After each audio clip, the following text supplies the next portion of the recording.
हरे कृष्णा। तो अभी हम भगवद गीता के चौथे अध्याय के अंतर्गत श्लोक संख्या 3 पर विचार करेंगे। स एवायं मया तेद्य योगः प्रोक्तः पुरातनः भक्तोऽसि मे सखा चेति रहस्यं ह्येतदुत्तमम्। तो यहाँ पर भगवान कह रहे हैं स एवायं मया ते अद्य, तो वही है योग जो मैं तुम्हें सुना रहा हूँ, ते अद्य आज जो मैंने तुम्हें सुनाया है। योगः प्रोक्तः पुरातना, तो ये पुरातन है, तो वही पुरातन योग जो है मैं तुम्हें सुना रहा हूँ या मैंने सुनाया है। भक्तोऽसि मे सखा चेति, क्यों? क्योंकि तुम मेरे भक्त हो और सखा हो। रहस्यम ह्येतद् उत्तमम, क्योंकि ये उत्तम रहस्य है।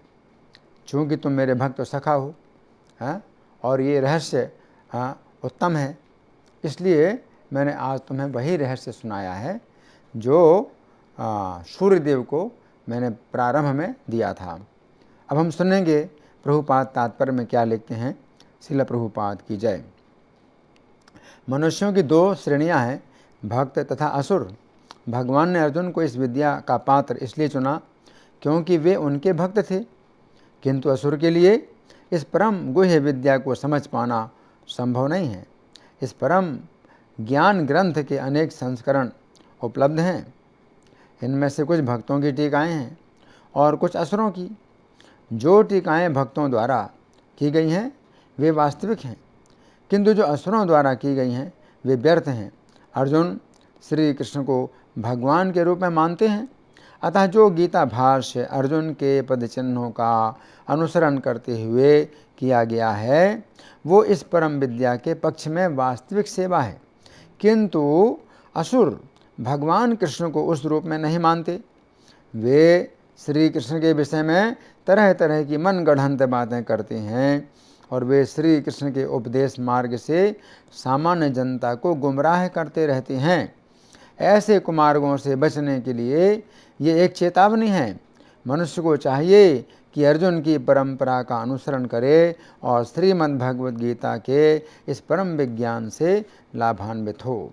तो यहाँ पर श्रील प्रभुपाद का तात्पर्य समाप्त हुआ। अब हम सुनेंगे श्री भगवान ने कहा में इस श्लोक की कैसी व्याख्या हुई है।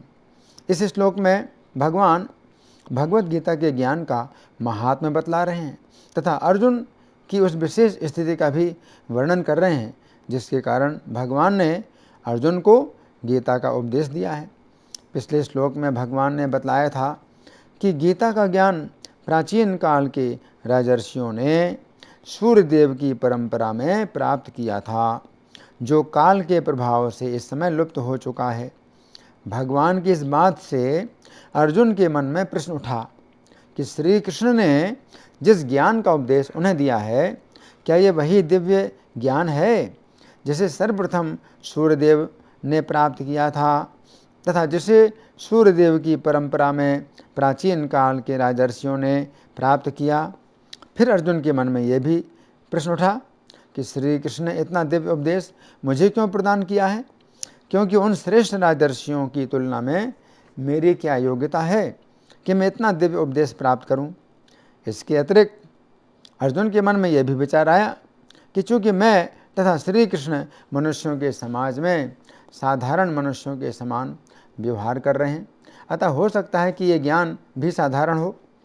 अर्जुन के मन की इन शंकाओं को अंतर्यामी होने के कारण श्री कृष्ण ने समझ लिया। अतः इस श्लोक में श्री कृष्ण ने अर्जुन की इन सभी शंकाओं का उत्तर दिया है। इस श्लोक की प्रथम पंक्ति में भगवान कह रहे हैं स एवायं मया ते अद्य योगः प्रोक्तः पुरातनः, अर्थात हे अर्जुन, आज मैंने तुम्हें वही अत्यंत प्राचीन योग बतलाया है। तो यहाँ पर भगवान ने जिन शब्दों का प्रयोग किया है वे शब्द हैं स एव अयम, अर्थात वह ज्ञान निश्चित रूप से यही है। तो यहाँ पर भगवान कहना चाहते हैं कि हे अर्जुन, मैंने जिस ज्ञान का उपदेश अत्यंत प्राचीन काल में सूर्यदेव को दिया था वह ज्ञान यही है जिसका मैंने तुम्हें अभी अभी उपदेश दिया है। वह ज्ञान आजकल के वैज्ञानिकों के ज्ञान की तरह नहीं है जो समय समय पर बदलता रहता है। अब यहाँ पर हमें विचार करना चाहिए कि यदि यह इतना दिव्य ज्ञान है कि समय के अनुसार ये नहीं बदलता है, तो फिर वह परिस्थिति भी तो दिव्य होनी चाहिए जिस परिस्थिति में यह दिव्य ज्ञान किसी आचार्य के द्वारा अपने शिष्य को दिया जाता है। जिस परिस्थिति में श्री कृष्ण ने यह दिव्य ज्ञान अर्जुन को दिया, वह तो ऐसी परिस्थिति थी जिसमें ना तो अर्जुन को ही पता था कि उन्हें इस दिव्य ज्ञान की आवश्यकता है, और ना ही पहले से ये निश्चित हुआ था कि श्री कृष्ण अर्जुन को इस समय इस दिव्य ज्ञान का उपदेश करेंगे। इस प्रश्न का उत्तर यह है कि यद्यपि अर्जुन को यह तो नहीं पता था कि उन्हें इस दिव्य ज्ञान की आवश्यकता है, और न ही यह पता था कि उन्हें यह दिव्य ज्ञान इस समय प्राप्त होगा, परंतु यदि श्री कृष्ण की दृष्टि से देखा जाए तो बात बिल्कुल अलग है। श्री कृष्ण जानते थे कि उन्हें भविष्य में किस समय क्या करना है, तथा उन्होंने ही अर्जुन को ऐसी परिस्थिति में डाला कि अर्जुन ये निर्णय नहीं कर पा रहे थे कि उन्हें इस समय क्या करना चाहिए।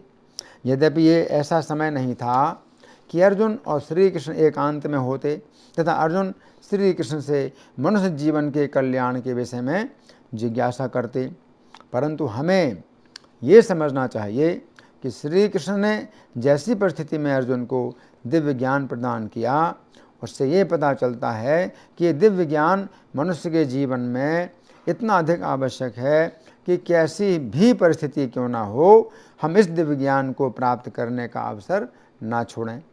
अर्जुन का रथ दोनों सेनाओं के बीच में खड़ा है तथा दोनों सेनाओं की ओर से संग ध्वनि भी हो चुकी है, जिसका अर्थ है कि दोनों सेनाएं युद्ध के लिए तैयार हैं। ऐसी स्थिति में ये भी खतरा है कि अर्जुन के ऊपर कोई शत्रु शस्त्र का प्रहार भी कर सकता है, परंतु फिर भी अर्जुन अपना मन गीता सुनने में लगा रहे हैं। अर्जुन के इस कार्य से हमें ये शिक्षा मिलती है कि जिस समय भी हमें श्री कृष्ण का संदेश अथवा श्री कृष्ण कथा सुनने का अवसर प्राप्त हो, हमें प्रयास करना चाहिए कि ऐसे अवसर का लाभ उठाया जाए। इस प्रकार हमें समझना चाहिए कि यद्यपि श्री कृष्ण ने अर्जुन को जो ज्ञान दिया है वह ज्ञान वैसा ही है जैसा पहले के राजर्षियों ने परंपरा के द्वारा प्राप्त किया था, परंतु जैसी परिस्थिति में श्री कृष्ण ने अर्जुन को गीता का ज्ञान दिया, वैसी परिस्थिति में किसी आचार्य ने किसी शिष्य को कभी ऐसा ज्ञान नहीं दिया। अब यहाँ पर प्रश्न उठता है कि श्री कृष्ण ने ऐसी ही परिस्थिति को क्यों चुना जिसमें उन्होंने अर्जुन को यह दिव्य ज्ञान युद्ध भूमि में युद्ध प्रारंभ होने के समय दिया। इस प्रश्न के अनेक उत्तरों में से एक उत्तर यह है कि श्री कृष्ण जानते थे कि आगे चलकर कलयुग आने वाला है, जिसमें लोगों का जीवन सदैव तनावपूर्ण रहेगा, सदा झगड़े तथा शत्रुता का वातावरण बना रहेगा। लोगों का जीवन सदा अशांत तथा तनावपूर्ण रहेगा।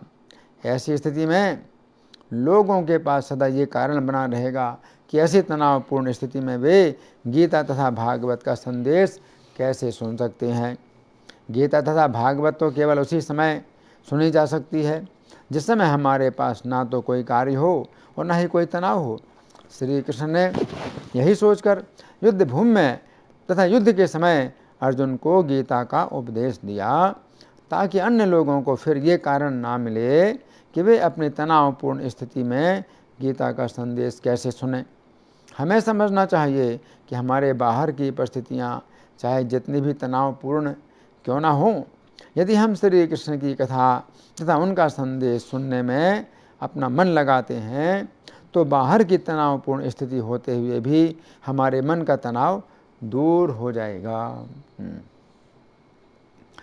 अब यहाँ पर भगवान कह रहे हैं स एव अयम, अर्थात करोड़ों वर्ष पूर्व उन्होंने जो ज्ञान दिया था वही ज्ञान उन्होंने अर्जुन को इस समय भी दिया है। इस बात से पता चलता है कि श्री कृष्ण के ज्ञान में 4 प्रकार के दोष नहीं हैं। मनुष्यों के ज्ञान में सदा 4 प्रकार के दोष होते हैं: भ्रम, प्रमाद, विप्रलिप्सा तथा करणापाटव। इसीलिए मनुष्यों का ज्ञान सदा बदलता रहता है। भ्रम का अर्थ है हम किसी वस्तु को कोई अन्य वस्तु समझ लेते हैं, जैसे अंधकार में हम रस्सी को सर्प समझ लेते हैं। प्रमाद का अर्थ है गलती करना, जैसे लिखते समय हमें जो कुछ लिखना होता है उसके स्थान पर कुछ अन्य शब्द लिख देते हैं। विप्रलिप्सता का अर्थ है धोखा देने की प्रवृत्ति। जैसे आजकल विवाहों के अवसर पर वर तथा वधू जीवन भर एक दूसरे का साथ देने का वचन देते हैं, परंतु आगे चलकर वर अथवा वधू की ओर से तलाक हो जाता है। करुणा पाठव का अर्थ है इंद्रियों की अपूर्णता।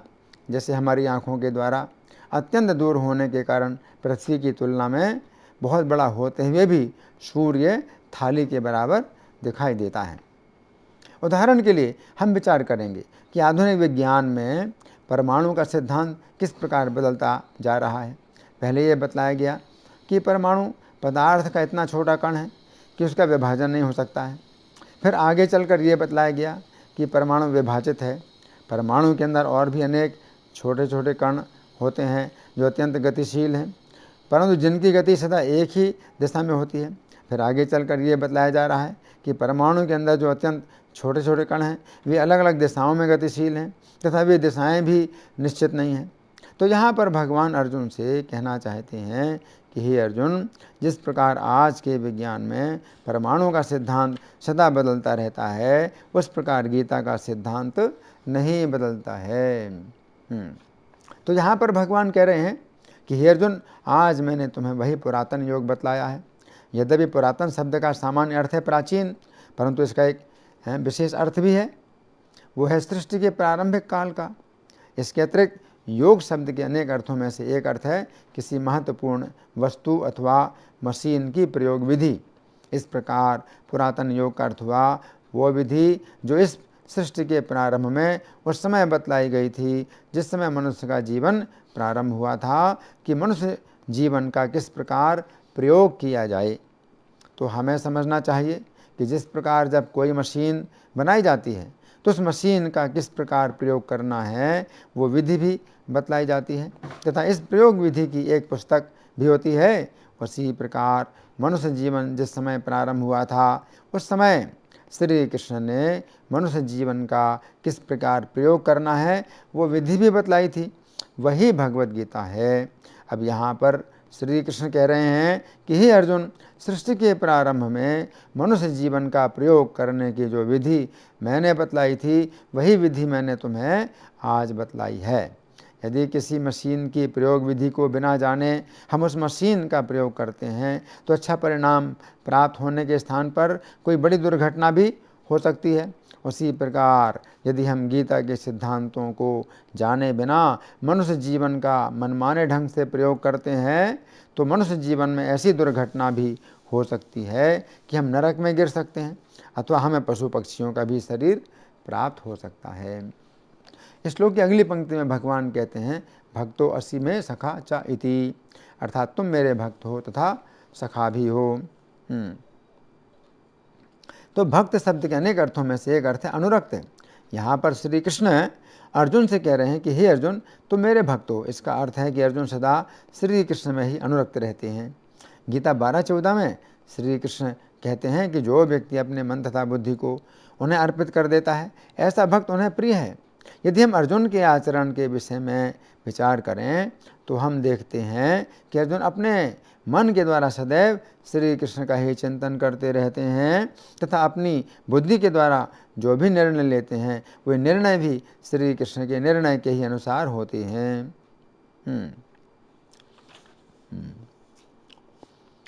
अब यहाँ पर श्री कृष्ण अर्जुन को सखा कह रहे हैं।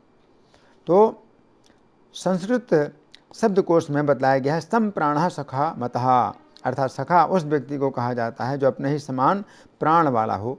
इसका अर्थ है कि व्यक्ति अपने सखा के सुख को अपना सुख तथा अपने सखा के दुख को अपना दुख समझता है, अपने सखा के जीवन को अपना जीवन तथा अपने सखा की मृत्यु को अपनी मृत्यु समझता है। इसका अर्थ ये भी है कि व्यक्ति अपने सखा के जीवन की रक्षा के लिए अपने प्राण भी देने के लिए तैयार रहता है। तो यहाँ पर श्री कृष्ण अर्जुन से कह रहे हैं सखा च इति, अर्थात हे अर्जुन, तुम मेरे सखा हो। महाभारत भीष्म पर्व के 107वें अध्याय में श्री कृष्ण युधिष्ठिर महाराज से कहते हैं, राजन, आपके भाई अर्जुन मेरे सखा, संबंधी और शिष्य हैं। मैं अर्जुन के लिए अपना मांस भी काट कर दे दूंगा। ये पुरुष सिंह अर्जुन भी मेरे लिए अपने प्राणों तक का परित्याग कर सकते हैं। तात हम लोगों में ये प्रतिज्ञा हो चुकी है कि हम एक दूसरे को संकट से उबारेंगे। युद्ध के पहले सब लोगों के सामने अर्जुन ने यह प्रतिज्ञा की थी कि मैं भीष्म का वध नहीं करूँगा। अर्जुन के इस वचन का पालन करना मेरे लिए आवश्यक है। अर्जुन ने जिस बात के लिए प्रतिज्ञा की हो उसकी पूर्ति करना मेरा कर्तव्य है, इसमें संशय नहीं है। श्री कृष्ण की इन बातों से पता चलता है कि श्री कृष्ण की अर्जुन के साथ अत्यंत घनिष्ठ मित्रता है। अब श्लोक के अंतिम शब्द हैं रहस्यम ही एतत् उत्तमम, अर्थात ये निश्चित रूप से उत्तम रहस्य है। तो यहाँ पर भगवान ही शब्द का प्रयोग कर रहे हैं। ही शब्द का अर्थ है निश्चित रूप से। यहाँ पर अर्जुन की शंका है कि हे श्री कृष्ण, चूँकि मैं आपका अत्यंत निकट सखा हूँ तथा आप मुझसे सदा सामान्य मनुष्य के धरातल की बातें किया करते हैं, अतः कहीं ऐसा तो नहीं है कि ये ज्ञान जो आपने मुझे दिया है वो भी सामान्य ज्ञान हो। अर्जुन की शंका के उत्तर में यहाँ पर श्री कृष्ण कह रहे हैं कि हे अर्जुन, यद्यपि मैं तुम्हारे साथ दिन रात जो बातें किया करता हूँ वे तो सामान्य मनुष्य जीवन की बातें हैं, परंतु इस समय मैं जो बात बतला रहा हूँ वो निश्चित रूप से अत्यंत रहस्य की है। अब यहाँ पर श्री कृष्ण कह रहे हैं उत्तम रहस्य। उत्तम शब्द का निर्माण उत शब्द से हुआ है। उत शब्द का अर्थ है ऊपर। इस उत शब्द में तर प्रत्यय लगा देने से उत्तर शब्द बनता है, जिसका अर्थ है उससे भी ऊपर। फिर उत शब्द में यदि तम प्रत्यय लगा दिया जाए तो तम शब्द बनता है, जिसका अर्थ है सबसे ऊपर। इस प्रकार उत्तम रहस्य का अर्थ हुआ ऐसा रहस्य जो सर्वोच्च है। चूँकि भगवान ने यह ज्ञान पहले सूर्य देव को दिया था तथा उससे भी पूर्व ब्रह्मा जी को दिया था, तथा सूर्य का लोक इस पृथ्वी से बहुत अधिक ऊंचाई पर है। फिर ब्रह्मा जी का लोक तो इस ब्रह्मांड की सबसे अधिक ऊंचाई पर है, अतः यह रहस्य भी सबसे अधिक ऊंचा है। रहस्य शब्द का अर्थ है ऐसी बात जिसे सामान्य लोग नहीं जानते हैं। सामान्य लोग नहीं जानते हैं कि कर्म करने से कर्म बंधन कैसे छूटता है, परंतु यहाँ पर भगवान ने कर्म करने की ऐसी विधि का वर्णन किया है कि व्यक्ति कर्म करते हुए भी कर्म बंधन से छूट जाता है। अतः ये उत्तम रहस्य है। उत्तम रहस्य की एक अन्य बात यह भी है कि श्री कृष्ण वे भगवान हैं जिन्होंने सूर्य जैसे महान देवता को उपदेश दिया, और अब वे ही परमेश्वर अर्जुन के साथी बने हुए हैं। इस रहस्य को कोई नहीं जानता है।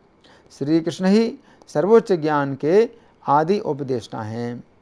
नाटक खेलते समय जो नट होता है वो जनता के सामने अपना असली स्वरूप प्रकट नहीं करता है, परंतु किसी आत्मीय के सामने प्रकट करता है। उसी प्रकार श्री कृष्ण भी अर्जुन से जो बातें बतला रहे हैं उन्हें अर्जुन ही जान रहे हैं, अन्य कोई नहीं जानता। श्री चैतन्य चरितामृत मध्य लीला के 9वें अध्याय में वर्णन आता है कि श्रीरंग क्षेत्र में एक ब्राह्मण प्रतिदिन संपूर्ण गीता का पाठ करता था, परंतु शब्दों का अर्थ नहीं समझता था। फिर भी उसके शरीर में गीता पाठ के समय रोमांच, कंपन, अश्रु आदि भाव के लक्षण प्रकट होते थे। जिस समय श्री चैतन्य महाप्रभु ने उससे पूछा कि गीता पढ़ते समय किस अर्थ को जानकर उसे सुख प्राप्त होता है, उस समय उसने उत्तर दिया कि गीता पढ़ते समय मैं केवल यही सोचता हूँ कि श्री कृष्ण इतने कृपालु हैं कि वे परमेश्वर होते हुए भी अर्जुन का रथ चला रहे हैं तथा अर्जुन को गीता का दिव्य उपदेश भी दे रहे हैं। उसकी इस बात पर श्री चैतन्य महाप्रभु ने, जो साक्षात श्री कृष्ण हैं, उस ब्राह्मण को अपने गले से लगा लिया तथा ये कहा कि हे ब्राह्मण, तुम जो कुछ जानते हो वही गीता का उत्तम रहस्य है। तो यहाँ पर हमें समझना है कि वो जो ब्राह्मण था तो वो संपूर्ण गीता का पाठ करता था, संपूर्ण गीता का पाठ करता था। उसको अर्थ समझ में नहीं आता था तो संपूर्ण गीता का पाठ करता था, तो फिर उसको ऐसा बल कहाँ से मिलता था कि वो संपूर्ण गीता का पाठ करे जबकि अर्थ नहीं समझ पा रहा है। कोई व्यक्ति अगर अर्थ समझता है तो उस अर्थ में उससे कुछ सुख मिलता है जिसके बल पर वो गीता का पूरा पाठ करे। लेकिन वो गीता का पूरा पाठ कर रहा है और अर्थ नहीं समझ पा रहा है, तो कैसे वो गीता का पाठ कर रहा है ना। तो उसके पास केवल इतनी ही समझ थी कि श्री कृष्ण अर्जुन को उपदेश दे रहे हैं। श्री कृष्ण अर्जुन को उपदेश दे रहे हैं, इतना ही समझ थी। और इसमें वो श्री कृष्ण का एक ये गुण देख रहा था कि वे हैं अनंत ब्रह्मांडों के स्वामी। हैं, अर्जुन का रथ चला रहे हैं, हैं, अब अर्जुन का रथ चला रहे हैं, तो एक तो ये बहुत बड़ा आश्चर्य है, अनंत ब्रह्मांडों के स्वामी अर्जुन का रथ चला रहे हैं, तो ये आश्चर्य। तो श्री कृष्ण अर्जुन के प्रति इतने स्नेहिल हैं कि वे स्वयं अर्जुन का रथ चला रहे हैं। एक तो ये बड़ा आश्चर्य। फिर दूसरा बड़ा आश्चर्य, अर्जुन का जो रथ चलाए तो वो जो है अर्जुन को ज्ञान दे, गीता का ज्ञान दे। इतना बड़ा दिव्य ज्ञान श्री कृष्ण ने जिस ज्ञान को ब्रह्मा जी को दिया, ब्रह्म संप्रदाय कहलाता है, ब्रह्मा जी ने नारद जी को दिया, नारद जी ने व्यास जी को दिया।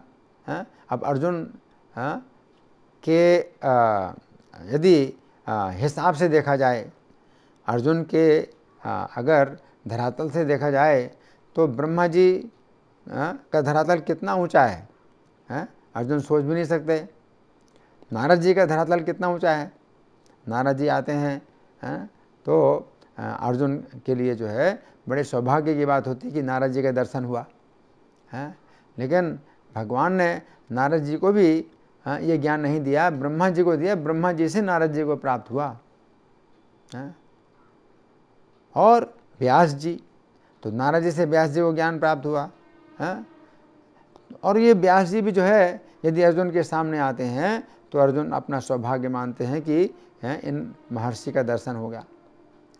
तो अर्जुन तो बहुत ही नीचे हैं, अगर देखा जाए तो ब्रह्मा जी, नारद जी, व्यास जी इनसे बहुत नीचे हैं।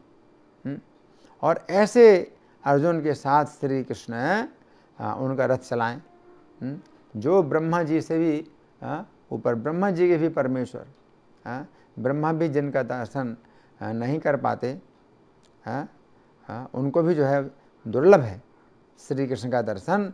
वही श्री कृष्ण अर्जुन का रथ चला रहे हैं। तो श्री कृष्ण इतने स्वतंत्र हैं कि वे अपनी कृपा जिसको देना चाहें उसको दे सकते हैं। तो उस ब्राह्मण ने, जो गीता पाठी ब्राह्मण था, तो वो श्री कृष्ण की इस अद्भुत महिमा को देख रहा था कि श्री कृष्ण की ऐसी अद्भुत महिमा है। कोई भी बड़ा व्यक्ति अगर होता है तो उससे कोई सामान्य व्यक्ति मिल नहीं सकता।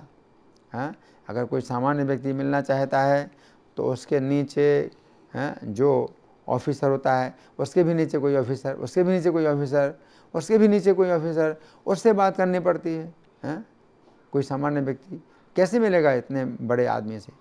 लेकिन श्री कृष्ण के साथ अर्जुन ऐसे हैं कि साथ साथ चलते हैं, साथ साथ उठते हैं, साथ साथ बैठते हैं।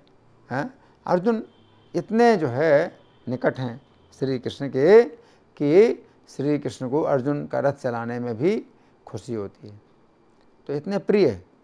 तो श्री कृष्ण ने अर्जुन को अपना इतना प्रिय माना है कि उनका रथ चला रहे हैं। तो जो गीता पाठी ब्राह्मण है, इस बात को सोच करके उसकी आंखों से आंसू बहते थे, उसका शरीर रोमांचित होता था, उसके शरीर में कंपन होता था।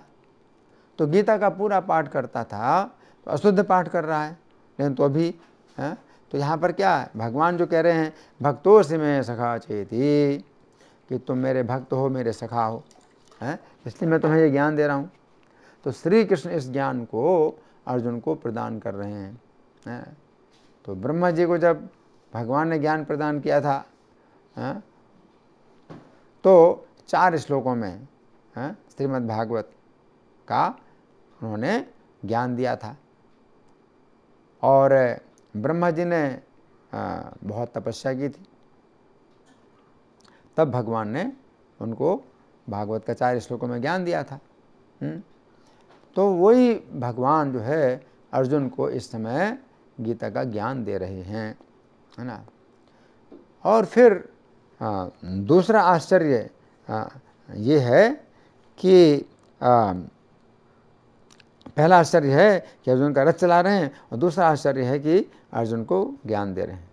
तो इन 2 आश्चर्यों में श्री कृष्ण के जो गुण हैं उसका अचिंत्य जो स्वभाव पता चलता है। श्री कृष्ण के जो गुण हैं वो ऐसे अचिंत्य हैं जो कहीं किसी में देखे नहीं जाते। अचिंत्य गुण स्वरूपम।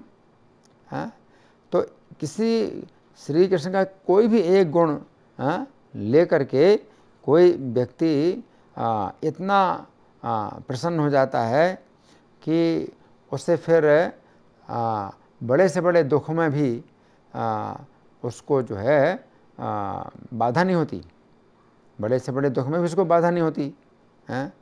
तो वो जो ब्राह्मण था वो संपूर्ण गीता का पाठ करता जा रहा है, अशुद्ध पाठ कर रहा है, और बहुत लोग हैं भीड़ लगा करके खड़े हुए हैं, उसको देख रहे हैं और हंस रहे हैं, हंसी उड़ा रहे हैं। क्या हंसी उड़ा रहे हैं कि देखो इस मूर्ख को, ये गीता का पाठ कर रहा है लेकिन गीता के श्लोकों का अशुद्ध पाठ कर रहा है, इससे क्या फ़ायदा होगा। तो लोग जो है हंसी उड़ा रहे हैं, लेकिन वो उसको जो फ़ायदा हो रहा है तो वो इतना फ़ायदा हो रहा है कि इससे बड़ा फ़ायदा वो और कुछ जानता ही नहीं। यम लब्ध्वा चापरम लाभम मन्यते नाधिकम तथा। तो जिसको प्राप्त करके इससे बढ़ करके और कोई लाभ वो जानता ही नहीं है।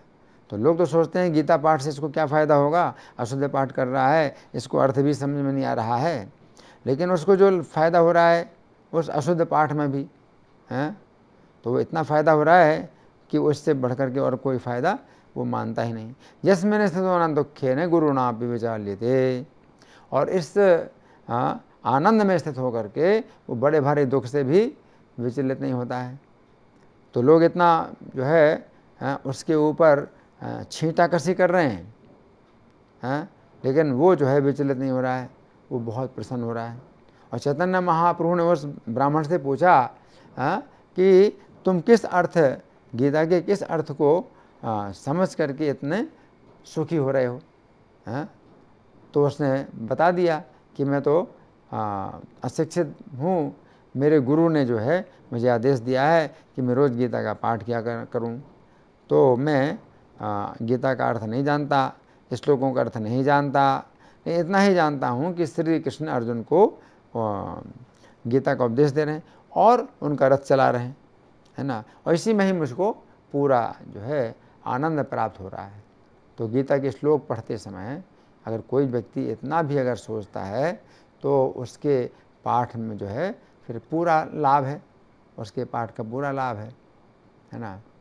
तो यहाँ पर यही समझना है कि भगवान जो अर्जुन को कह रहे हैं भक्तोऽसि मे सखा चेति, तो इसी बात पर ही जो है हमें क्या करना चाहिए, गदगद हो जाना चाहिए कि श्री कृष्ण अर्जुन के प्रति इतने जो है स्नेहिल हैं, इतने दयालु हैं कि उनका रथ भी चला रहे हैं, उनको गीता का ज्ञान भी दे रहे हैं, है ना।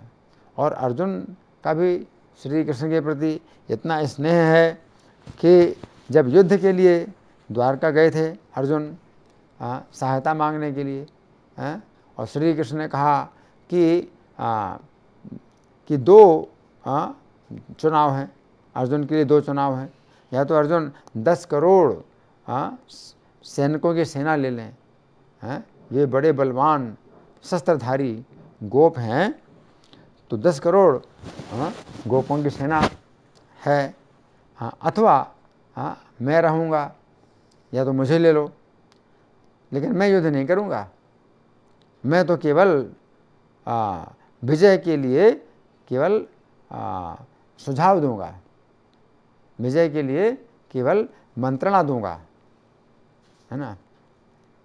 तो ऐसे में अर्जुन ने जो है जरा भी नहीं सोचा, अर्जुन ने जरा भी नहीं सोचा कि श्री कृष्ण से क्या फ़ायदा होगा मुझे, 10 करोड़ सशस्त्र सेना, 10 करोड़ शस्त्रधारी जो सैनिक हैं, तो इनको ले लूँ। अर्जुन को सोचने में जरा भी देर नहीं लगी और उन्होंने कहा मुझे बस आप चाहिए, मुझे केवल आप चाहिए, मुझे और कुछ नहीं चाहिए, मुझे केवल आप चाहिए। तो अर्जुन का ऐसा भाव है ना। तो ये है परीक्षा, और अर्जुन इस परीक्षा में सफल हुए, और थोड़े सफल नहीं, बहुत सफल हुए। इतने सफल हुए कि 100% उनको जो है नंबर प्राप्त हुए, इस परीक्षा में हैं। तो भगवान जब कह रहे हैं भक्तो से में सखा चेती, तो इसलिए मैं उत्तम रहस्य को बतला रहा हूँ, क्योंकि तुम मेरे भक्त हो, मेरे सखा हो, है ना। तो अर्जुन का जो है यही सबसे बड़ा लाभ है कि उन्होंने श्री कृष्ण को अपना सखा माना है और श्री कृष्ण भी इस संबंध को मान लिया है। धन्यवाद। हरे कृष्णा।